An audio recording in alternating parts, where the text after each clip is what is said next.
Hello, men. Good to see you. In Romans chapter 2, verse 3, Paul tells the man who believes he is morally sufficient that he will nevertheless face the judgment of God.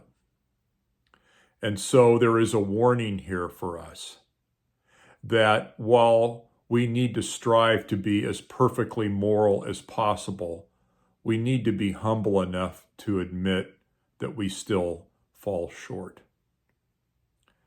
Jesus gave a very important parable on this topic, and I'd like to read it. This comes from Luke's Gospel, Luke chapter 18, verses 9 through 14. Jesus spoke this parable to some who trusted in themselves that they were righteous. Two men went up to the temple to pray, one a Pharisee and the other a tax collector.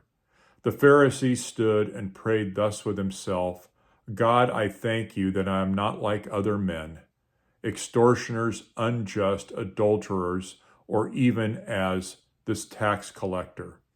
I fast twice a week. I give tithes of all that I possess. So this man is clearly trusting in his own purported righteousness. God isn't listening to this proud boaster. Now let's turn to the other man. And the tax collector, standing afar off, would not so much as raise his eyes to heaven, but beat his breast, saying, God, be merciful to me, a sinner. I tell you, this man went down to his house justified rather than the other. For everyone who exalts himself will be humbled, and he who humbles himself will be exalted. The second man was not relying on his moral standing or his moral character. All we know about him is he was a tax collector. He too could have been a very moral person. But that's not what he chose to rely upon. He chose to rely on God's mercy.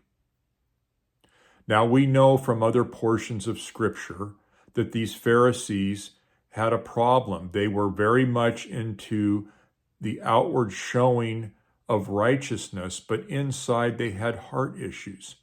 They had difficulties with things like love and mercy and justice. These are things that any of us can struggle with. But the main point for us who choose to be moral, who wish to be moral, is to recognize that no matter how moral we think we are, we still fall short, and we need the Lord's mercy and grace. We need God's forgiveness. We can't work our way into perfection. As one of the brothers mentioned the other night at study, is how do we want to be graded? Do we want to be graded on our own conduct? Or do we want to fall on the Lord for his mercy? And so, men, my suggestion is we look to the latter.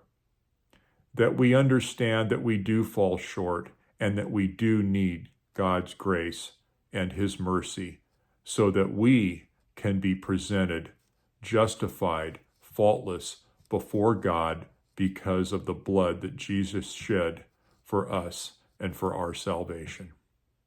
And so, until I see you again, may the Lord richly bless you, my brothers.